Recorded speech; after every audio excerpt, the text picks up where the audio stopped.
Thank you, sir. അല്ല ഇത് കാണുമ്പോഴത്തേക്കും ഒരു കാര്യമുണ്ടേ സുരേഷ് ഏട്ടാ, ഞാൻ പറഞ്ഞില്ല എൻ്റെയൊക്കെ ചെറുപ്പകാലത്താണ് ഞാൻ ലേലമൊക്കെ കാണുന്നത്. സുരേഷ് ഏട്ടനും വലിയ മാറ്റമില്ല, നന്ദിനി ചേച്ചിക്കും വലിയ മാറ്റമില്ല, ഞാനൊക്കെ അങ്ങ് വയസ്സായി. ഇതെങ്ങനെയാണ് മാം, ഇതെങ്ങനെയാണ്, how you maintain your beauty actually? കാരണം തമിഴിൽ ഭയങ്കര തിരക്കുള്ള ആക്ട്രസ് ആണ് കേട്ടോ സുരേഷ് ഏട്ടാ. All over the television, reality shows ഇങ്ങനെ ഓടിക്കൊണ്ടിരിക്കുകയാണ്. എങ്ങനെയാണ് ma'am, any diet or something? No, yoga. Yoga. Yeah. Okay. Any specific food, or are you vegetarian or? Yeah, I basically am a vegetarian. And yoga does a lot for the body. So Even those times also, you were a vegetarian.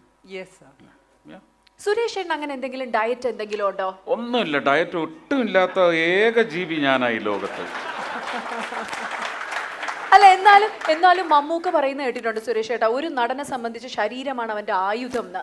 അപ്പൊ സുരേഷ് ഏട്ടൻ ഈ body എന്തെങ്കിലും fitness freak പോലെ? ഭക്ഷണത്തിന്റെ കാര്യം പറയുമ്പോൾ മമ്മൂക്ക എന്ന് പറയുന്ന മനുഷ്യന്റെ പേര് ഇവിടെ ഉച്ചരിക്കരുത്, പോളണ്ടിന്റെ പേര് ഇവിടെ ഉച്ചരിക്കരുത്. അതൊരു അപൂർവ ജന്മമാണ്. അങ്ങനൊന്നും ലോകത്താർക്കും പറ്റില്ല. വലിയ നടനാണ് മോഹൻലാൽ, മോഹൻലാലിനും പറ്റില്ല അതുപോലെ ആവാൻ. അല്ല ഇംപോസിബിൾ. അല്ല മമ്മൂക്കയുടെ ഇഷ്ടപ്പെട്ട ഭക്ഷണം കഴിക്കാതെ ആയിട്ട് എത്രയോ വർഷങ്ങളായി എന്നൊക്കെ നമ്മളിങ്ങനെ ഇന്റർവ്യൂസിൽ കാണാം. സുരേഷ് ഏട്ടൻ അങ്ങനെ ഇഷ്ടപ്പെട്ട ഒരു ഭക്ഷണം മുന്നിൽ കൊണ്ടുവച്ചിട്ട് ഇനി അടുത്തൊരു സിനിമയ്ക്ക് വേണ്ടി 10 കിലോ കുറയ്ക്കണം, ഇത് കഴിക്കാനേ പാടില്ല എന്ന് പറഞ്ഞ സുരേഷ് ഏട്ടൻ എന്ത് ചെയ്യും? എനിക്ക് പറ്റില്ല. ഞാൻ ആ ഉപദേശം വേണ്ടാന്ന് വയ്ക്കും, അത്രയേ ഉള്ളൂ.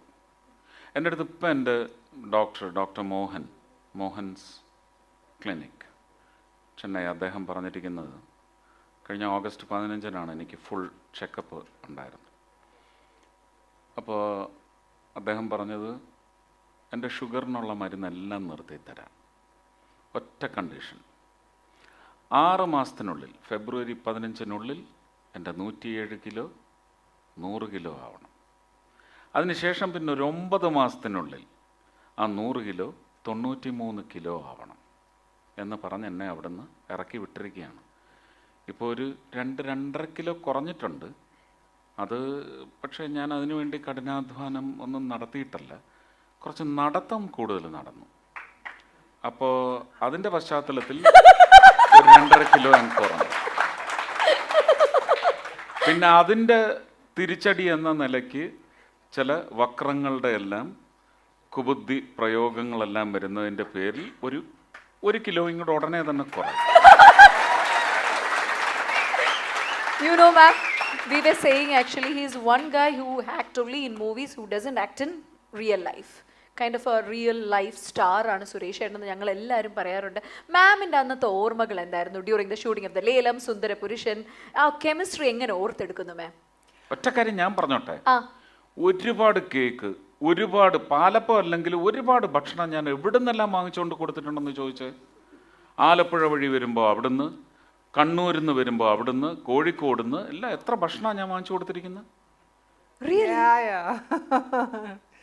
He used to give me a lot of food then. Nandini ചേച്ചിക്ക് മാത്രമേ ഉള്ളൂ അതോ വേറെ ആക്ടേഴ്സിനൊക്കെ ഉണ്ടോ? എല്ലാവർക്കും, സിദ്ദിഖിൻ്റെ അടുത്ത് ചോദിക്ക്, ഷമ്മിയുടെ അടുത്ത് ചോദിക്ക്, എല്ലാവർക്കും കിട്ടും. പക്ഷെ നായികന്മാർക്ക് കുറച്ച് കൂടുതലേ ഉള്ളൂ. അല്ല, ഹൗ സ്വീറ്റ് വാസ്, ഇതുപോലെ സ്വീറ്റ് ആയിരുന്നു സുരേഷ് ഏട്ടൻ സെറ്റിലൊക്കെ? എത്രയും ടോക്കറ്റീവ് അല്ലായിരുന്നു. Yeah, you were talking a lot. അധിക പ്രസംഗിയായിരുന്നു. No, not Adhika Prasangi. I remember first day when I went there, he wasn't feeling well. So I was taken to his room to be introduced to him. And he saw me, and immediately, though he wasn't feeling well, he gave me a compliment. He said, "You're really tall and pretty," he said. And I was like really surprised because he wasn't feeling well, and would anybody think of giving somebody else a compliment at that time? But he did. And so I was before I did the film, there were many things that were told to me about him, that he's a good actor, he's a good person and all that. But when I met him, he was more than that. He was more than just being a humble person, a good actor. I don't know how to describe him sometimes because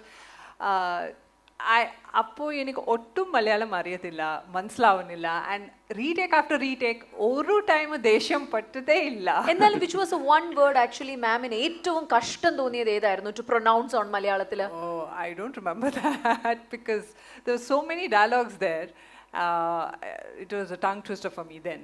ഇപ്പോൾ കുറച്ച് മനസ്സിലാവും, കുറച്ച് സംസാരിക്കും. ഈ ശ്രീ ധർമ്മശാസ്ത്ര ക്ഷേത്രം എന്നൊക്കെ പറയാൻ പറ്റുന്നുണ്ടോ മാം? അങ്ങനെ വല്ലതൊക്കെ ഒന്ന് നോക്കാൻ പറ്റുമോ?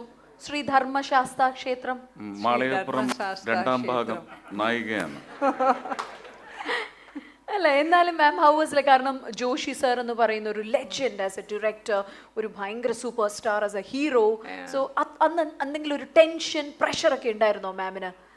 ഇല്ല, എനിക്ക് തോന്നിയിട്ടേ ഇല്ല. Because I was so friendly. For everything I said they would have a joke or we would like go picnic there and ശ്രദ്ധിക്കൊക്കെ നല്ലതുപോലെ കളിയാക്കുമായിരുന്നു. അപ്പൊ അതുകൊണ്ട് അങ്ങനെ ജോവിയലായിട്ടൊക്കെ അങ്ങനെ പോയി, വലിയ പ്രഷർ ഉണ്ടായില്ല. യെസ്. പക്ഷെ എനിക്ക് നിങ്ങളുടെ രണ്ടുപേരുടെയും ജോഡി കാണാൻ ഭയങ്കര ഇഷ്ടമാണ് സുരേഷ് ഏട്ടൻ. കാരണം സുരേഷ് ഏട്ടൻ നല്ല ഹൈറ്റ് ഉള്ളതുകൊണ്ട് മാമിനും ആ ഹൈറ്റ് ഉള്ള രണ്ടും ഭയങ്കര ബാലൻസ്ഡ് ആയിരുന്നു. പിന്നെ രണ്ടുപേർക്കും പാലപ്പത്തിന്റെ നിറവും ആയതുകൊണ്ട് വലിയ മാച്ചാണ്.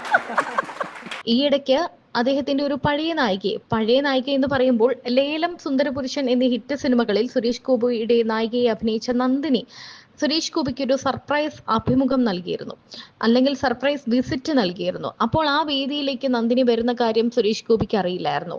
പിന്നിൽ വന്ന് കണ്ണുപൊത്തിയപ്പോൾ സ്തംഭിച്ച അവസ്ഥയിലായിരുന്നു സുരേഷ് ഗോപി. ഞെട്ടിയൊന്നുമില്ല, യക്ഷിയൊന്നും അല്ലല്ലോ എന്നായിരുന്നു സുരേഷ് ഗോപിയുടെ മറുപടി. പണ്ടൊരു TV ഷോയിൽ പാർവതി അഭിമുഖം ചെയ്തുകൊണ്ടിരിക്കുമ്പോൾ ജയറാം കയറി വരുന്ന ഒരു സീനുണ്ടല്ലോ, അന്ന് ഞാൻ കരുതിയത് അത് പ്ലാൻഡ് ആയിരിക്കുമെന്നാണ്. എന്നാൽ അല്ല എന്ന് ഇപ്പോൾ ബോധ്യമായി എന്നാണ് സുരേഷ് ഗോപി പറഞ്ഞത്. ലേലം സിനിമയിലെ ചില അനുഭവങ്ങളും ഓർമ്മകളും എല്ലാം ഇവർ സംസാരിക്കുന്നുണ്ട്.